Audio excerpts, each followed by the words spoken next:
Bonjour à tous et à toutes, merci d'être venus. Je vous souhaite la bienvenue en Lengua Vivas et du CEF à cette première activité littéraire avec des écrivains de la Feria del Libro de Buenos Aires, qui ont été invités cette année à la Feria del Libro de Buenos Aires.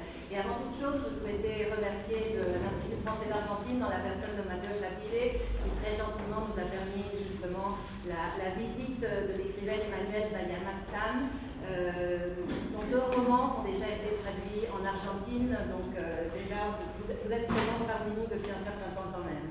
Elle dialoguera sur son œuvre, sur ses livres, sur son métier avec Ileana Mucharte, qui est collègue, qui est professeur de Lengua Vivas dans le professorat de français, dont le traductorat de français, qui est également journaliste, éditrice et traductrice, et qui a écrit plusieurs livres sur la culture de Buenos Aires, le tango en particulier, le lunfardo, qui est traductrice titulaire de la revue L'Officiel en Argentine et qui a reçu un prix en 2017, le Conex de Platino, pour son travail dans le milieu du journalisme. Donc merci énormément à toutes les deux et à vous tous d'être ici et voilà, je vous cède la parole.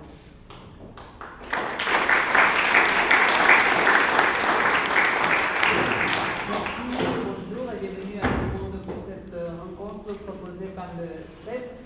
Je tiens à remercier Magdalena Arnaud et Salomé Landiva de m'avoir offert le privilège de présenter chez nous Emmanuelle Bayamac-Tam, voix singulière et passionnante de la littérature française contemporaine, qui a fait éruption en 1916 avec Ray de Cœur, son premier roman suivi d'une... Pas 1916 quand même. 1996. 96, excusez-moi. Ça commence mal. Ça commence mal. 1996 avec Ray de Cœur, son premier roman qui est suivi d'une dizaine de titres auxquels il faudrait ajouter des livres publiés sous pseudonyme, dont on va aussi parler, ainsi que des pièces de théâtre. En 2022, le prix Médicis est venu confirmer, ratifier encore une fois la puissance d'un monde fictionnel marqué par l'exubérance dystopique, la réflexion sur l'identité et les croisements de références qui peuvent aller de Nerval à Miguel Bosé. Ces romans les plus récents, Arcadie et la 13e ère, ont été traduits et publiés en Argentine par la maison d'édition El Cuenco de Plata. Et je vous propose, Emmanuel, si vous êtes d'accord, de commencer justement par ces 2 romans les plus récents, dont on pourrait dire qu'ils constituent d'une certaine façon une sorte de diptyque. Oui, alors je vous remercie d'être venu aussi nombreux. Et effectivement, oui, voilà, mon éditeur argentin a très bien fait de publier à la fois Arcadie et la 13e heure, parce que pour moi l'un est le pendant de l'autre, dans la mesure où dans Arcadie et dans la 13e heure, il y a un même personnage qui s'appelle Farah, qui est une très jeune fille, là, dans le récit, dans l'un et l'autre livre, on la suit quasiment de sa naissance à son entrée dans l'âge adulte. Et moi j'ai ça souvent, j'ai des personnages récurrents que je retrouve de livre en livre, mais que je replace dans des configurations différentes. Que la Farah d'Arcadie, elle grandit à la frontière franco-italienne dans la nature, et la Farah de la 13e heure, elle grandit dans le 13e arrondissement de Paris. C'est le même personnage, mais avec une histoire différente. Disons, vos personnages récurrents ne sont ni tout à fait les mêmes, ni tout à fait différents de vos romans. Exactement. Il y a des invariants. Par exemple, j'ai un personnage qui s'appelle Sharon. Sharon, dans tous mes livres, elle est à la fois très belle, très grosse, et avec des origines qu'on a du mal à situer, c'est-à-dire qu'on ne sait pas si elle est métisse, si elle est arabe, si elle est latino. Donc à chaque fois, elle pose la question des origines et de l'ethnie, mais on ne sait pas très bien dans quelle case la ranger. Donc voilà, Sharon, de livre en livre, on la retrouve avec des invariants, son physique par exemple, mais lui donne des histoires différentes. Parce que finalement, quand j'ai créé un personnage que je trouve réussi, singulier, complexe, j'ai pas envie de l'abandonner à la fin d'un bout. J'ai envie de l'épuiser, de lui faire rendre toutes ses significations, et j'ai comme ça Arcadie, Daniel, Sharon, Farah, Nelly, des tas de personnages que je retrouve de livre en livre. Il y a un autre aspect qui relie les 2 romans, qui est celui qui le fait que les 2 traitent sur des communautés aux règles propres, alternatives, un peu ou plutôt très disloquées. Oui, effectivement, j'imagine à chaque fois que Farah grandissait dans une communauté. Alors, communauté, ça ne veut pas dire grand-chose, enfin, c'est un terme un peu polysémique. Mais moi, je m'intéresse à toutes les tentatives de dissidence. C'est-à-dire que les sectes m'intéressent, les communautés m'intéressent. À chaque fois qu'un collectif se donne d'autres règles de vie que celles en vigueur dans la société, ça m'intéresse, même si ça dysfonctionne, et même si ça échoue, et même si c'est très problématique, parce que je ne suis pas en train de faire l'apologie du fonctionnement sectaire, hein, pas du tout. Et dans Arcadie et dans la 13e heure, pour moi, ce ne sont pas des sectes, ce sont plutôt des sortes d'églises profanes, des communautés avec des gens qui, par exemple, dans le cas d'Arcadie, pratiquent le polyamour, c'est-à-dire qu'on n'a pas de partenaire exclusif. Tout le monde a sa chance. Hein. Alors, c'est pas une secte et c'est pas une communauté pédophile non plus. C'est-à-dire que les enfants sont exclus de l'activité érotique, mais néanmoins ils y assistent. Mais pas les vieux, par exemple. Mais pas les vieux. Voilà. Mon idée, c'est que finalement, tout le monde a droit au désir. Et enfin, mon idée, celle que je fais vivre dans Arcadie, c'est qu'il n'y a pas de raison de poser le couple et la famille nucléaire comme modèle intangible. Et dans la 13e heure, c'est encore une communauté, cette fois-ci à Paris, et c'est une église qui a remplacé la messe traditionnelle par ce qu'on appelle des messes poétiques, c'est-à-dire qu'ils se récitent du Rimbaud, du Nerval, c'est Nerval qui a donné son titre à la 13e heure d'ailleurs, et en espérant que finalement la poésie va leur donner une espèce de force, d'impulsion pour révolutionner la société. Bon. À chaque fois, je montre des communautés qui échouent, mais avec quand même ce temps un peu utopique où on s'est donné d'autres règles. Vous venez de dire que la 13e heure est inspirée d'un vers de Nerval, n'est-ce pas? Et d'où partez-vous normalement? Ça peut, disons, en développement, peut partir d'une phrase, d'une image, d'une idée. Je vous ai écouté dire que vous avez 3 fois rien au moment de commencer à écrire. Oui, alors moi j'ai 2 façons d'écrire. Il y a les livres que je publie sous mon nom et les livres que je publie sous pseudonyme. Les livres que je publie sous pseudonyme, ils sont très scénarisés et c'est une autre démarche. Mais les livres que je publie sous mon nom, depuis donc 1916, je pars souvent d'un vers, une phrase, un hémistiche. Par exemple, j'ai écrit un livre qui s'appelle Pauvre mort. Pauvre mort, c'est un vers de Rimbaud. Pauvre mort, dans l'été, dans l'herbe, dans ta joie. J'ai écrit un livre qui s'appelle Si tu n'as pas payé avec mon innocence. Là, c'était un vers d'Ovide. La 13e heure, c'est un son général qui s'appelle Artémis. Et moi, ça me suffit. Hein. Je pars avec ça et après, roule ma poule, je vois où ça me mène. Et parfois, ça me mène dans des endroits très inattendus. Vous travaillez où? Exclusivement dans les cafés. Donc c'est très bien que vous soyez ici parce que vous avez plein de cafés. Et où on peut rester des heures avec son ordi sans que personne vienne vous embêter. Donc c'est parfait pour moi cette vie. Quel est votre rythme de production? Alors, finalement, depuis quelque temps, j'ai l'impression que je publie un livre tous les 2 ans. Mais parce que je travaille beaucoup. C'est-à-dire que je suis lente, mais comme je travaille tous les jours, ça finit par donner l'impression que je suis très rapide et très productive. J'alterne les livres que j'écris sous mon nom et les livres que j'écris sous pseudo. Et à peu près tous les 2 ans. Et l'entourage des cafés vous aide? Oui, en fait, en France, je travaille beaucoup dans les PMI parce que je sais que les gens vont parler de choses qui ne m'intéressent pas, ils vont parler de tiercé, de chevaux, de paris en ligne, et je connais rien. Voilà. Donc plus il y a de brouhaha et plus il y a des conversations inintéressantes, mieux j'écris. Inversement, les salons de thé paisibles et les conversations intéressantes me hâtent et du coup je ne peux pas écrire. Donc je peux écrire quasi n'importe où. Vous avez dit au cours d'un entretien, je recrute mon personnel romanesque dans les marges. Oui, en faisant référence à ce personnage fréquemment déshérité, marginaux, disgracieux, à qui vous infligez d'ailleurs toutes sortes d'horreurs. Mais vous faites vivre aussi beaucoup de plaisir. Oui, j'espère. Alors c'est vrai, moi j'ai souvent des personnages qu'on pourrait même qualifier parfois de monstrueux, physiquement et moralement d'ailleurs. Des personnages qui ont des comportements très répréhensibles. C'est vrai que finalement, je vais souvent les chercher très loin de moi. Voilà, j'ai des personnages J'ai écrit un roman qui se passe en partie en prison, j'ai un roman qui se passe dans les quartiers nord populaires de Marseille, j'ai des personnages racisés, j'ai des personnages homosexuels, j'ai des personnages intersexes, j'ai des personnages trans, j'ai des personnages jeunes, j'ai des personnages très âgés. Mais finalement, voilà, je vois pas pourquoi je m'en tiendrais à ma sphère, que je trouve très étroite, et donc je vais souvent chercher très loin de moi. Et par ailleurs, je pense que dans les marges, aujourd'hui, s'inventent des choses, des façons de vivre, de penser, un peu ce que je vous disais sur les dissidences tout à l'heure, qui sont intéressantes et qu'on ferait mieux finalement d'intégrer nous-mêmes. Il y a des expérimentations en termes de famille, par exemple, qui m'intéressent et que j'ai envie de rendre visibles. Mais finalement, je n'invente rien. Hugo faisait la même chose. Hugo, il a toujours des personnages de marginaux. Quasimodo, Esmeralda, Gwynplaine. Voilà, je pense que je n'ai pas le génie de Hugo, mais je comprends très bien ce tropisme qu'il a vers le monstrueux, l'étrange et le marginal. Vous avez dit des phénomènes ou des situations qu'on voit qui sont très visibles aujourd'hui, mais vous vous y intéressez depuis très longtemps. C'est pas maintenant.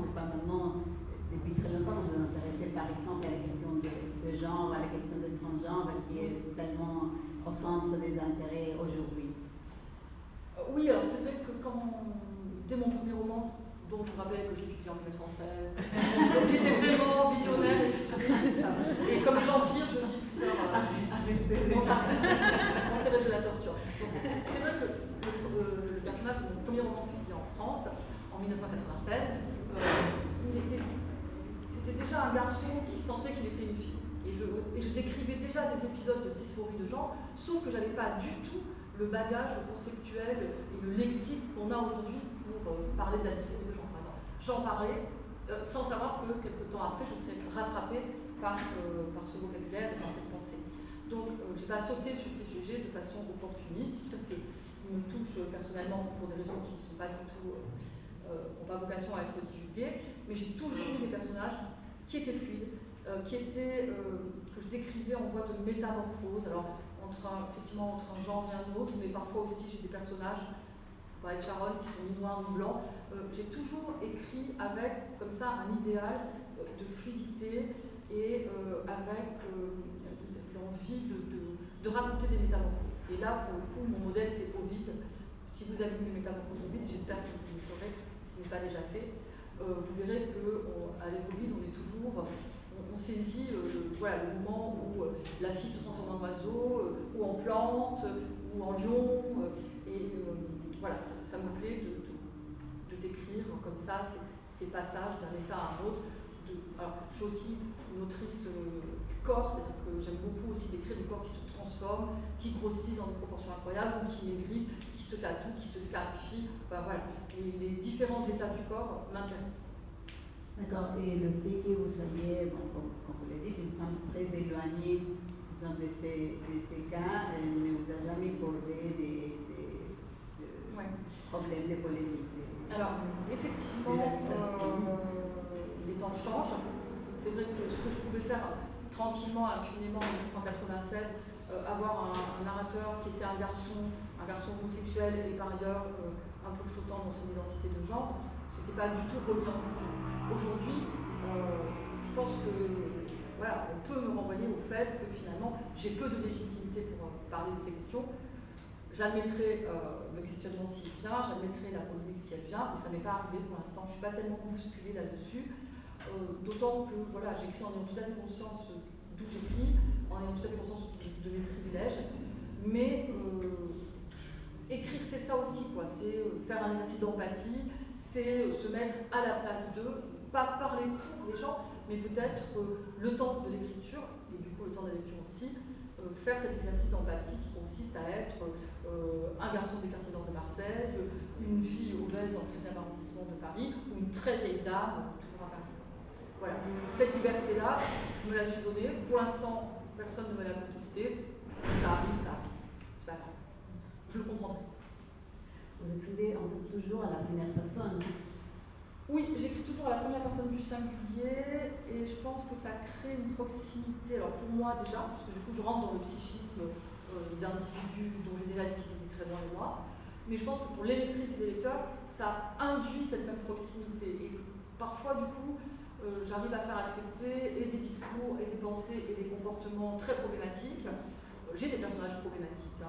Arcadie, le gourou de de la communauté dans le roman du même nom, on peut le considérer comme quelqu'un qui abuse de son pouvoir, il couche avec Farah qui a 15 ans, mais finalement, comme il est décrit à travers les yeux de Farah, qui en est amoureuse et qui le vénère, je pense que j'arrive à faire accepter des choses. Je pense que la première personne du singulier, ça permet cet effet, cette proximité, cette empathie à laquelle je tiens. Vous n'écrivez jamais à la troisième? Non, j'ai essayé et au bout de 30 pages, j'ai tout recommencé et tout réécrit à la première personne. Parce que ça permet vraiment d'être dans des flux de conscience, d'être dans des circuits parfois alambiqués de la pensée et de l'émotion. Et je tiens à cette première personne du singulier. Et j'écris aussi quasiment qu'au présent de l'indicatif. Pareil, pour rester dans une espèce d'élan d'immédiateté. Ça n'empêche pas les impulsions dans le passé, mais j'essaie de rester au présent de l'indicatif. On vous soupçonne d'être une très grande lectrice. En vous lisant, c'est clair. Et vous venez de parler d'Ovide, et je voudrais parler un peu de croisement des références qu'on trouve dans vos romans, comment vous tissez ce croisement, et si cela vous vient à l'esprit un peu spontanément, ayant compte de votre parcours agrégé de lettres modernes, ou si vous planifiez chercher des citations qui sont glissées un peu partout dans votre prose. Je pense que j'ai déjà endormi 2 personnes. J'espère qu'il ne va pas y avoir une troisième. Oui, moi je suis chronologiquement d'abord une lectrice avant d'être une autrice, et aujourd'hui encore, je lis, je passe autant de temps à lire qu'à écrire, et ça reste mon activité principale. Et ça a été enfant mon loisir exclusif, mais c'était une époque où on n'avait pas les smartphones, on n'avait pas Internet, et finalement, moi, la seule possibilité qui nous restait, c'était de lire, et ça reste très important dans ma vie. Et comme par ailleurs j'ai enseigné 35 ans la langue et la littérature française, évidemment que je les ai ces textes en tête, évidemment que je les ai ces références, et que du coup, je les laisse arriver dans ma langue, je les laisse arriver dans mon texte, pas pour faire l'étalage d'une culture livresque, parce que ce serait vraiment ridicule, mais parce que ce sont ces auteurs et ces autrices qui me nourrissent, qui m'émeuvent, qui me font réfléchir, et j'ai envie de remettre en circulation leurs textes, même sous forme de fragments très courts, pour que peut-être finalement ça touche d'autres personnes.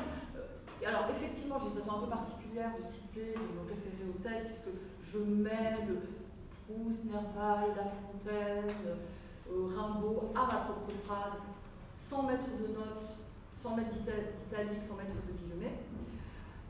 Mais peu importe si les lectrices et les lecteurs ne reconnaissent pas la référence, elle est là. Et je pense qu'elle donne une espèce d'étrangeté à la phrase. Et ça, la lectrice ou le lecteur vont le sentir, sans forcément savoir de quoi il retourne. Et ça ne m'empêche pas aussi de citer des chansons populaires, de mêler comme ça des références plus connues, plus populaires. Moi, j'ai souvent il y a beaucoup de chansons qui circulent dans mes romans. J'ai même écrit une pièce sur Michael Jackson et Britney Spears. Et je peux faire arriver au top 6 mondial, et je peux faire arriver des extraits de chansons au même titre que Une femme de La Fontaine ou un passage d'un roman d'Hugo. J'essaie comme ça d'être constamment dans le mélange, le métissage, la bigarrerie, la rupture, le choc des registres différents. Et cela arrive dans votre roman La 13e ère avec la poésie, avec les romans et avec la chanson. Ah oui, alors La 13e heure en plus, c'est une espèce de tribu effectivement au roman, à la poésie, à la chanson, avec un genre par partie, par narrateur. Et oui, dans La 13e heure, je me suis vraiment amusée à constamment, je vous disais, tresser des fils de textes différents à ma propre phrase. Et puis il y a un des personnages qui déteste les romans. C'est très amusant ce personnage qui, je crois qu'avoir une petite citation, c'est le père de Farah, n'est-ce pas, qui dit c'est tellement faux tout ça, ces personnages auxquels on te demande de croire comme s'ils existaient, ces situations invraisemblables, ces dialogues artificiels. C'est le personnage qui parle comme ça des romans. Oui, et je me rappelle aussi il y a quelques années, j'avais déjà commencé à écrire des romans et j'en lisais lisait déjà énormément et j'ai un ami qui m'a dit mais Emmanuel, le roman c'est pour les gens qui s'ennuient. Pour lui c'était vraiment du divertissement le roman. C'est ce qu'on faisait quand on avait rien d'autre à faire et il y avait pour lui des activités plus enrichissantes et plus nobles que de lire des romans. Donc oui, le roman est du côté aussi du divertissement, oui effectivement il est du côté de l'artifice avec les personnages qui n'existent pas, mais moi il me semble quand même qu'avec le roman on est dans la vérité et que certes il y a des romans qui sont écrits uniquement pour divertir, je ne pense pas que ce soit le cas des miens. Je voudrais vous proposer de reprendre un passage d'Arcadie pour vous guider un peu au long des références qu'on aurait pu ou pas découvrir comme lecteur.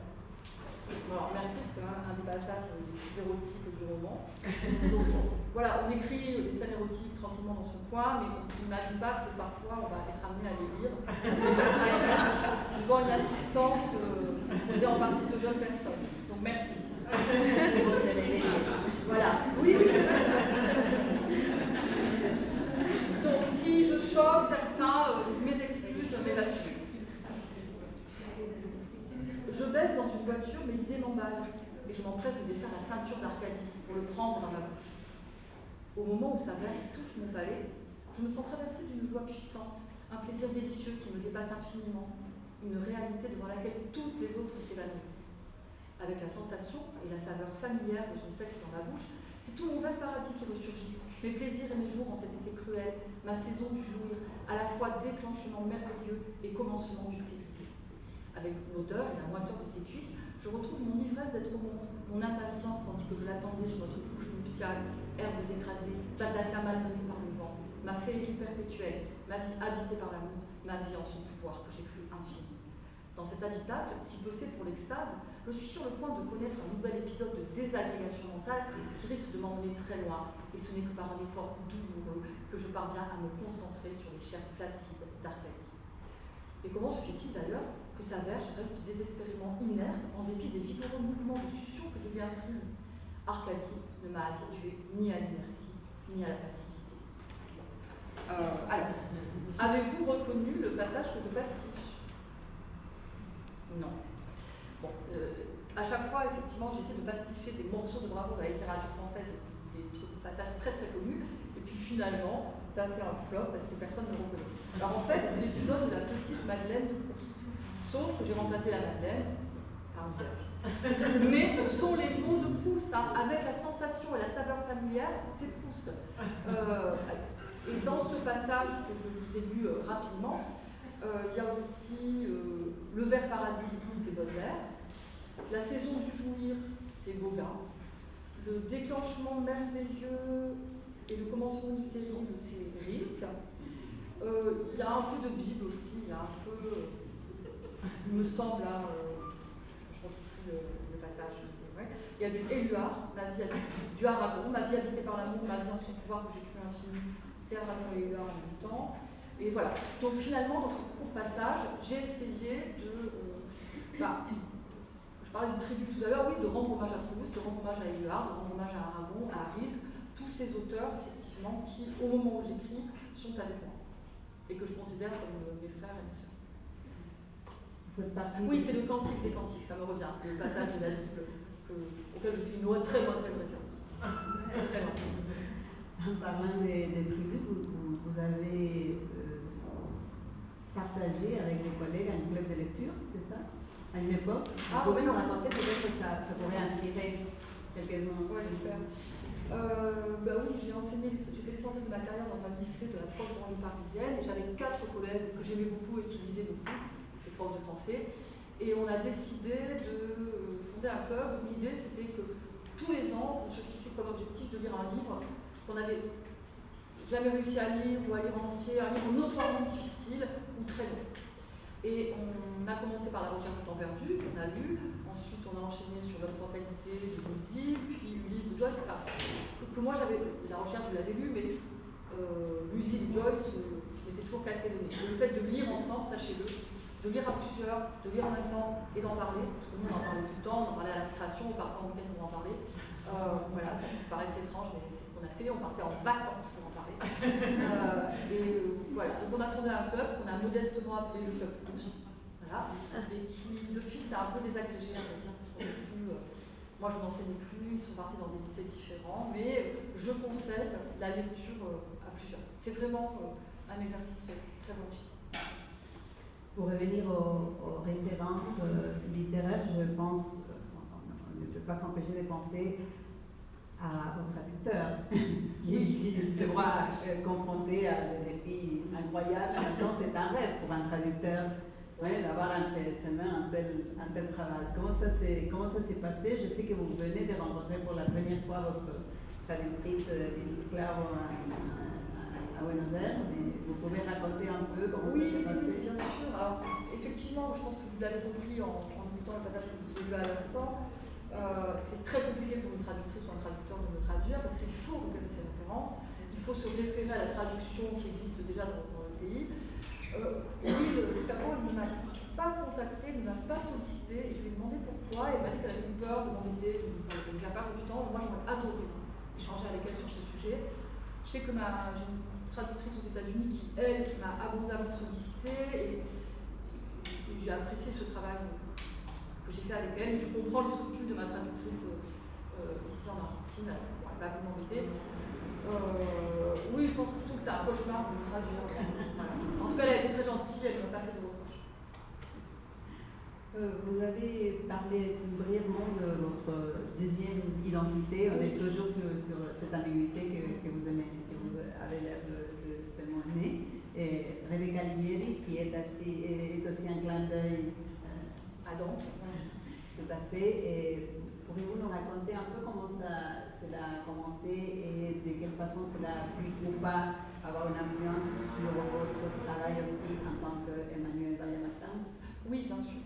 Alors déjà, ce que je peux conseiller à toutes celles et ceux qui peut-être ont envie d'écrire ou de créer ou de peindre, de dessiner ou de faire un film, etc., je conseille le pseudonyme parce que ça a vraiment des effets similaires à ceux d'un psychotrope. Un pseudonyme, c'est très désignant. C'est-à-dire que moi, quand j'ai créé Rebecca Ligieri et que j'ai écrit le premier Rebecca Ligieri, je me suis donné une liberté folle que je ne m'étais pas autorisée jusque-là. Donc je conseille le pseudonyme. De toute façon... C'était quand? C'était dans les années 2010. Et par ailleurs, vous avez bien compris que je trouve que l'identité c'est très aliénant et qu'une identité ça ne suffit pas. Donc prendre cette deuxième identité littéraire, ça a été pour moi une espèce de respiration. Et je voulais une écriture plus simple, plus directe, plus romanesque. Je voulais toucher des gens qui finalement sont éloignés de la littérature et de la lecture. Et Ligieri, ça a permis ça. C'est-à-dire que les romans que je publie sous cet autre nom touchent un public un peu plus jeune, un peu moins genré, un peu plus.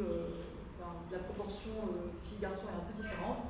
Et ce sont des gens qui sont moins proches de la littérature, qui peuvent lire ces livres-là, parce que c'est peut-être plus accessible, c'est plus scénarisé, ça donne plus d'importance à l'action. Et depuis 2013, depuis la parution du premier Ligieri, cette liberté que je m'étais donnée pour écrire sous pseudonyme, je l'ai gardée. Et je pense que ce n'est pas un hasard si mes livres ont commencé à marcher, si je peux dire, depuis 2013. Parce que, enfin, j'écrivais à ma façon, une façon qui donc est assez libre. On commençait à marcher dans les sens de... Jusque-là, c'était très confidentiel. Enfin, j'avais quelques centaines de lecteurs, pas plus. Et en 2013, avec Si tout n'a pas péri avec mon innocence, je me suis un peu installée dans le paysage littéraire, j'ai eu des prix, tout ce qui donne de la visibilité à une autrice a commencé à m'arriver. Et en même temps, on pourrait dire que vos livres deviennent de plus en plus ancrés dans les sociales, peut-être? Oui, voilà, c'est le même mouvement, c'est-à-dire que je pense que mon écriture a gagné en accessibilité. Je pense aussi que j'assume davantage l'ancrage social et la dimension politique de mes écrits. Et en définitive, oui, je touche un lectorat un peu plus vaste. Et Arcadie a été adapté au théâtre? Oui, d'ailleurs je rêve que ça vienne ici parce que c'est un metteur en scène très talentueux qui a pris ce livre pour très foisonnant, plein de personnages. Il en a fait un seul en scène, il a gardé que le personnage de Farah. Et c'est une jeune comédienne, elle-même très talentueuse, qui incarne Farah. Ça dure 1h15, donc c'est vraiment une petite forme qui peut voyager facilement à Buenos Aires, c'est facile. Il faut un technicien et une comédienne, point final. J'ai été très heureuse et très touchée par son travail. C'était vraiment très émouvant d'entendre Farah dire mes mots sur scène. Voilà, ça m'a rendue très heureuse. Et c'est plus tard que vous avez écrit Autopsie mondiale ou c'était avant? Non, j'ai commencé à écrire pour le théâtre il y a quelques années avec une pièce qui s'appelle À l'abordage, qui est une pièce de réécriture de Marivaux. Et vous l'avez commandée? On me l'avait commandé celle-là, et depuis je collabore avec un metteur en scène qui s'appelle Clément Poiré, et j'écris pour lui, et j'écris en destinant les rôles. C'est-à-dire que le théâtre pour moi c'est une affaire collective. Ça me sort justement de la solitude de l'écriture de roman. Et Autopsie mondiale, donc cette pièce dont Michael Jackson et Britney Spears sont les protagonistes, j'avais envie d'écrire depuis longtemps, j'ai osé l'écrire quand j'ai rencontré un comédien qui s'appelle Pierre-Adrien Lefebvre, qui est fan de Michael Jackson et qui était capable de voir qu'il lui ressemblait un peu, et puis qui était capable de danser et de chanter. Et donc quand j'ai eu ce comédien sous la main, je me suis permis d'écrire Autopsie mondiale, qui est d'une certaine façon le procès de Michael Jackson, mais je l'ai écrite en pensant à lui. Et il y a un personnage de fan que j'ai écrit en pensant au comédien François Chary qui jouerait ce fan. Donc pour moi, écrire pour le théâtre aujourd'hui, c'est vraiment avoir une troupe, des gens à qui je destine le rôle. Ils vont créer le rôle, et après la pièce peut échapper et être jouée par d'autres. Mais avoir en tête une gestuelle, un physique, une voix, des capacités chorégraphiques par exemple, pour Pierre, ça m'aide à écrire. Et vous êtes vous-même fan de Michael Jackson? Oui, je suis fan. D'ailleurs, Michael est souvent dans un roman, je m'y réfère souvent, c'est ce que je crois savoir de Michael Jackson, de son enfance, de sa célébrité phénoménale et de ce qui a très probablement été aussi de la prédation sexuelle. Ça m'a toujours inspirée. Et au moment où je commençais à parler de cette pièce et du fait que j'avais envie d'écrire sur Michael Jackson, j'en parlais à des comédiens et des comédiennes très jeunes qui m'ont dit que je ne pouvais pas écrire sur lui parce que c'était un prédateur sexuel. Et c'est devenu l'argument de ma pièce. C'est-à-dire que j'ai intégré à ma pièce, effectivement, tout ce qu'on sait aujourd'hui sur Michael, et tout ce qu'on doit savoir, et tout ce qu'on doit avoir en tête quand on l'écoute, mais j'ai intégré aussi mon tiraillement entre mon amour pour cet homme, pour son art, et pour ses chansons, et mon dégoût pour ce qu'il a fait. Et ça donne une pièce sans doute assez étrange, mais où il y a cette contradiction et ce tiraillement entre... Il y a l'humour aussi, qui est toujours présent dans votre travail. Oui, mais c'est extrêmement satisfaisant de faire rire les gens, au théâtre, à fortiori. J'essaie toujours d'écrire des choses au théâtre. J'aimerais du côté de la tragédie, du sérieux, de l'émotion grave, et puis je finis toujours par basculer du côté de la comédie.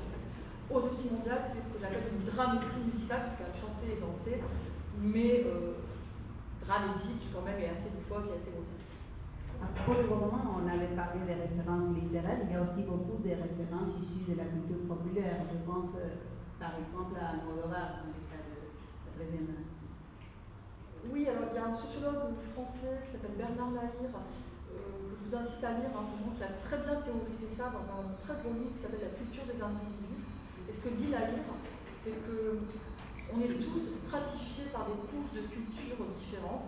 Il dit, il y a toujours une culture dominante, il y a toujours une haute culture, mais aujourd'hui, les individus, ils peuvent autant aimer Proust que Michael Jackson, ils peuvent autant être supporters de l'OM et aller à l'opéra. Et je pense que, moi j'essaie de faire dialoguer dans mes livres la haute culture, la culture patrimoniale que j'aime, qui m'a faite et que j'ai enseignée si longtemps, et en même temps, effectivement, des chansons qui sont pour moi une source d'émotion et de réflexion, et des références au cinéma, aux séries, je suis une grande consommatrice. Et dans la 13e heure, effectivement, Farah s'imagine que sa mère est une galbosée, si je me rappelle pas. Elle voit Talon Aiguille, elle voit Talon Aiguille, qui est un très beau film que j'adore, qui est un peu là aussi matriciel pour moi. Et il y a un moment où Miguel Bosé Farah découvre à l'âge de 9 ans. Et comme elle ne connaît pas sa mère, elle s'imagine que c'est sa mère. Donc oui, il y a souvent des références cinématographiques, picturales aussi, et des références à des chansons dans les romans. Vous êtes aussi une grande passionnée d'emploi qui a vécu ici. Oui, il y a vécu 24 ans ici, pour production peut-être mon auteur préféré. Il disait des choses assez étranges sur l'Argentine d'ailleurs. Mais je sais pas, il a dit ça le pays à l'envers. Bon, bref, je ne sais pas quel rapport exact il y avait avec l'Argentine. Et oui, Gombrowicz, qui est lui-même auteur de théâtre, est une pièce très drôle que je vous incite à voir, qui s'appelle Yvonne, princesse de Bourgogne, qui est pour moi un chef-d'œuvre. Et d'ailleurs, Gombrowicz n'allait jamais au théâtre, il disait qu'il détestait ça. Il détestait la poésie aussi, et c'est un peu de lui que je me suis inspirée pour le reste poétique dans la 13e heure. Et, oui, j'aime beaucoup Gombrowicz. Il est l'auteur d'un roman aussi plus accessible que ses romans habituels qui s'appelle Les Envoûtés, je ne sais pas si certains l'ont lu, et qui est une espèce de gros roman gothique, une espèce de pas de côté dans sa production. Et là aussi, j'y ai pensé quand j'ai pris un pseudonyme. J'ai pensé à ce qu'il appelait un bon mauvais roman et qui a donné Les Envoûtés. J'avais envie d'écrire un bon mauvais roman. C'est-à-dire un bon roman, mais qui soit aussi un roman de genre, un polar, ou un thriller, ou un roman gothique. Donc Gombrowicz, pour moi, c'est vraiment une figure tutélaire.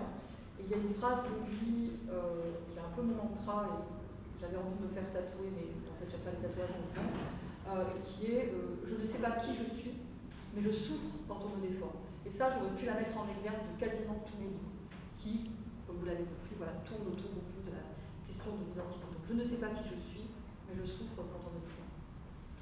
Vous voyez, on essaie de sortir de la littérature, on a revient tout le temps. Pour finir, j'aimerais bien vous demander de nous parler un tout petit peu à propos de votre parcours en tant qu'enseignant, de la façon dont ces années, près de 35 ans, se glissent parfois dans votre identité d'écrivain. Oui, alors j'ai enseigné 35 ans en lycée, un petit peu en collège, mais surtout en lycée, et essentiellement dans des lycées de la proche ou moins proche banlieue parisienne, donc un lieu finalement où rien ne me prédestinait à être, puisque moi je suis marseillaise, je viens de la bourgeoisie, j'avais théoriquement rien à faire en Seine-Saint-Denis ou dans le Val-de-Marne. Et ça a été une expérience très importante et très salutaire pour moi, parce que ça m'a décentrée. Je me suis sentie tout à fait à ma place en réalité, avec un public qui m'intéressait.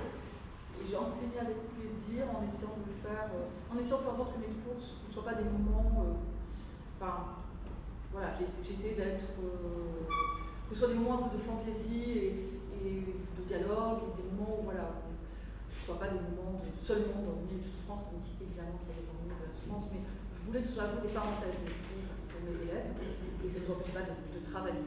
Cela dit, c'est quand même un métier très routinier, c'est quand même un métier qui, en France, en tout cas, est devenu plus difficile qu'avant, et j'ai arrêté depuis 2 ans, et c'est sans regret. Mais ça m'a nourri, et effectivement, la façon de parler de mes élèves est très différente de celle de mon milieu d'origine, de l'ère géographique où moi j'ai grandi.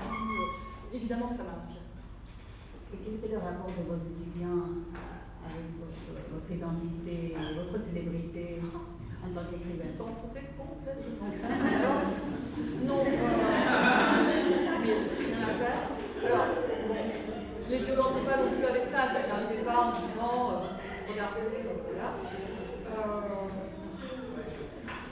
Bon, évidemment, je ne lisais pas mes livres. Les seuls moments où j'ai peut-être suscité un peu d'émotion, c'est quand je suis passée à la télé. Alors là, j'étais très content, très fière, ils m'applaudissaient, et ça a duré, voilà, ça a duré 5 minutes. Je pense qu'il y avait quand même une inhibition aussi. Ceux qui avaient lu mes livres, qui devaient représenter 1% de mes élèves, n'osaient pas m'en parler du fait peut-être de leur caractère un peu scabreux, vous avez vu. Et donc, parfois, ils n'ont osé m'en parler que quand j'ai cessé d'être leur prof. Donc, quand je les recroisais un an ou 2 après, ils me disaient « Ah madame, j'ai lu Arcati, ah madame, j'ai lu Arcati ». Mais en classe, ça aurait été assez gênant pour eux, pour moi. Donc, je ne leur en parlais pas, ils ne m'en parlaient pas, et c'était très bien comme ça. Alors, vous avez une troisième identité. Le prof Ouais. Oui. D'accord. Emmanuel, si vous êtes d'accord, je voudrais ouvrir à des questions. Mais très volontiers, merci. D'accord. Alors, est-ce qu'il y a des questions? Allez-y. Ou des commentaires? Ouais, lancez.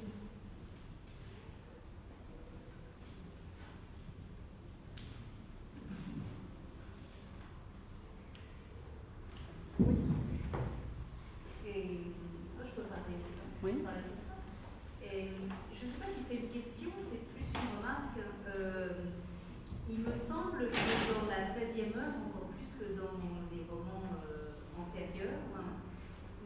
La fluidité dont tu parlais tout à l'heure en termes de thématique, qui est très présente dans ton œuvre, est aussi extrêmement palpable dans l'écriture. Il y a dans la 13e heure 3 parties avec 3 narrateurs différents. J'ai trouvé que c'était vraiment écrit avec une maestria absolument incroyable.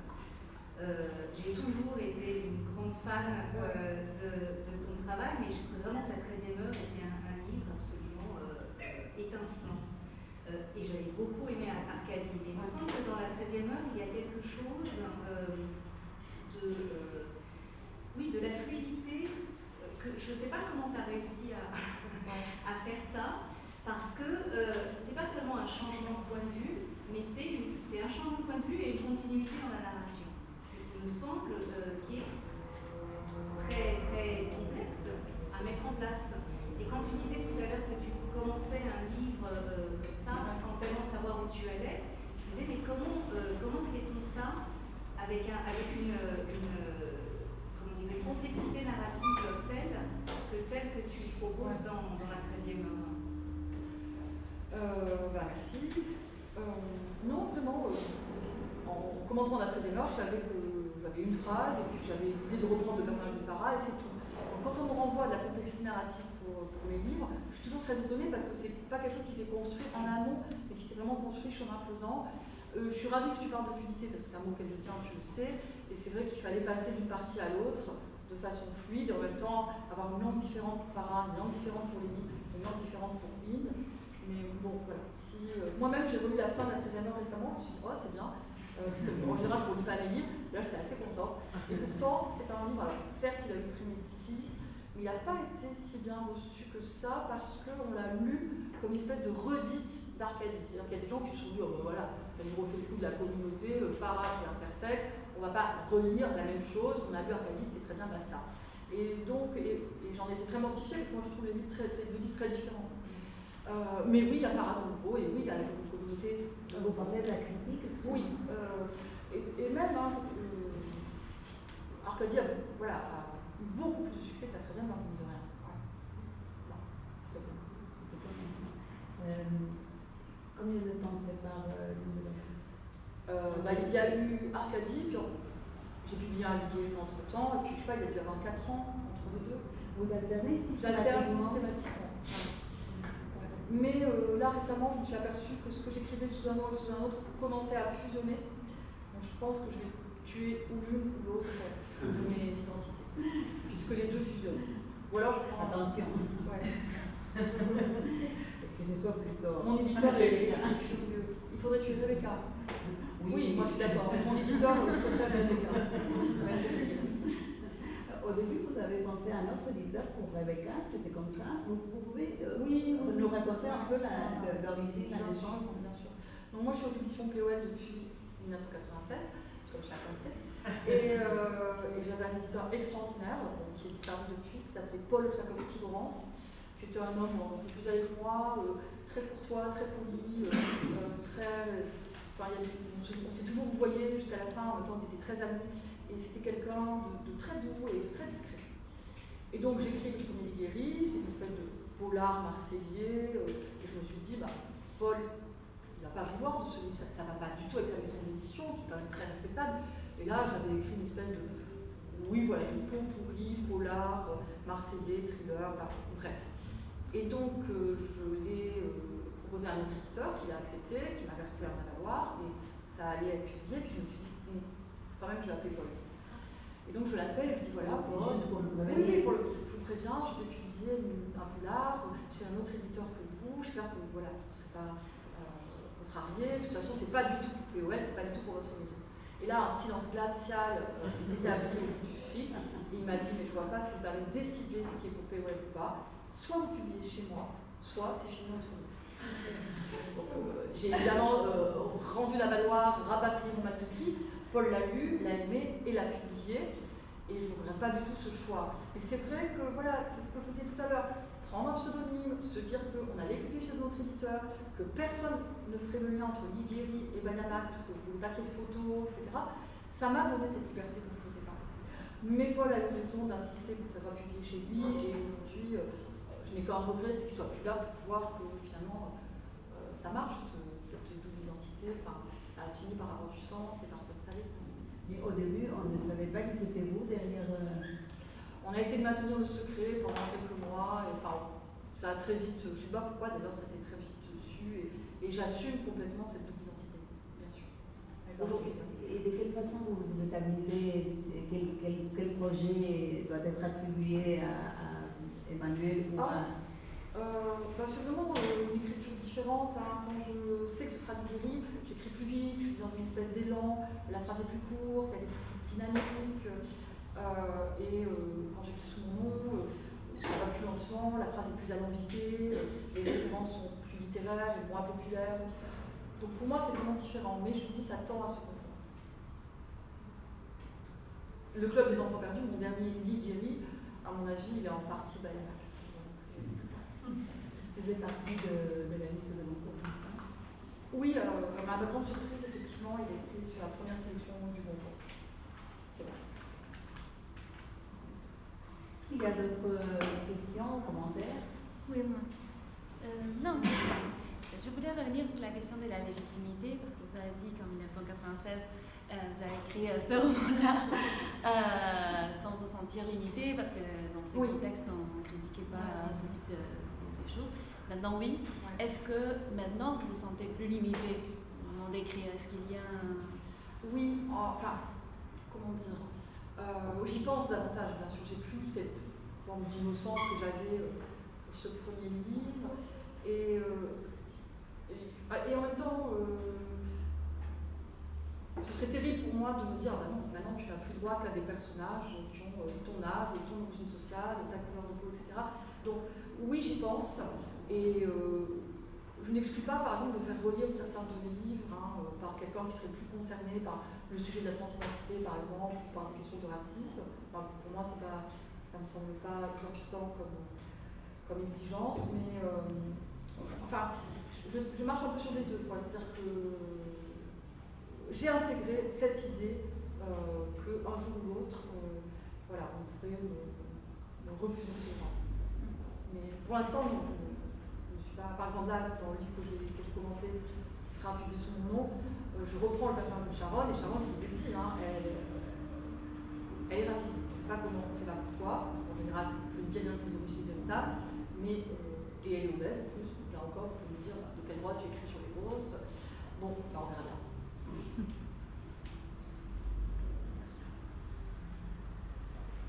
Petite question par rapport aux sectes. Vous disiez tantôt que ce monde des communautés des sectes vous intéresse. Je voulais savoir si c'est pour porter a priori un regard critique ou si c'est peut-être pour explorer ce que peut devenir un individu au milieu dans ces milieux-là, ou si c'est peut-être une société en miniature. Je ne sais pas qu'est-ce qui vous attire dans ce livre.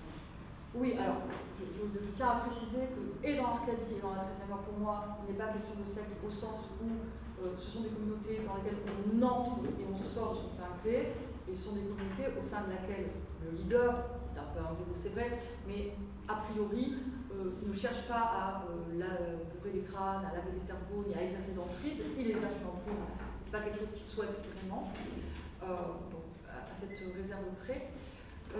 J'ai un regard ambivalent sur les communautés. À la fois, je sens bien que quelque chose de positif peut en jaillir.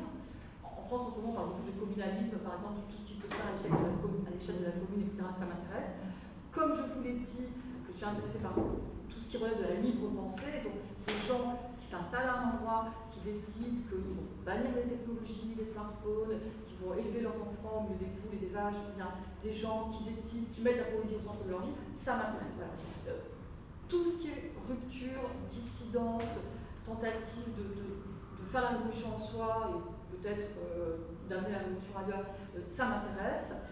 Mais j'ai quand même peur du communautarisme et j'ai peur des communautés quand elles s'excluent et quand elles se referment sur elles-mêmes. Donc j'ai un rapport un peu ambivalent et en même temps la globalisation effraie et je pense que la communauté c'est quand même un refuge et une réponse à la globalisation, à la mondialisation.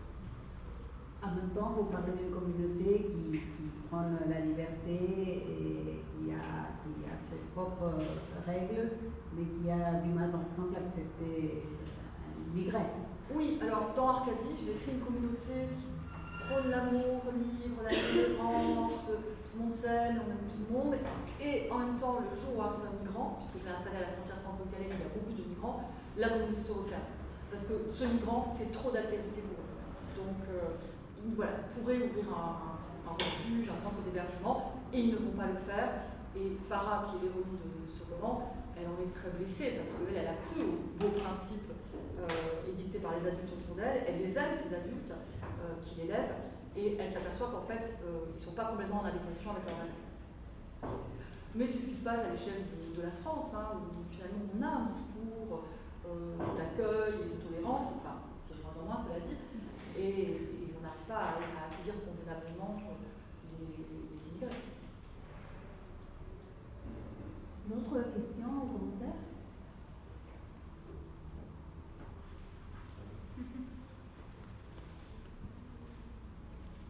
Non?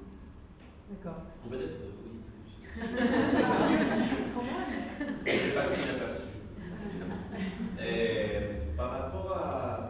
Vous avez parlé par rapport à votre essai, l'intérêt de vous servir de citation littéraire dans les textes.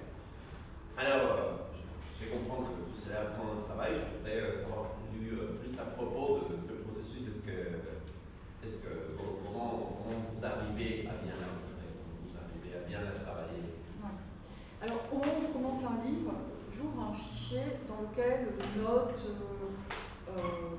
précisément ces fameuses citations, ces fameuses références, soit parce que j'y pense au moment où j'écris, soit parce que je vais les chercher parce que j'en garde un lointain souvenir, et ce fichier il grandit au fur et à mesure que le livre avance, et ça fait une espèce de noyau central qui va irradier tout le livre.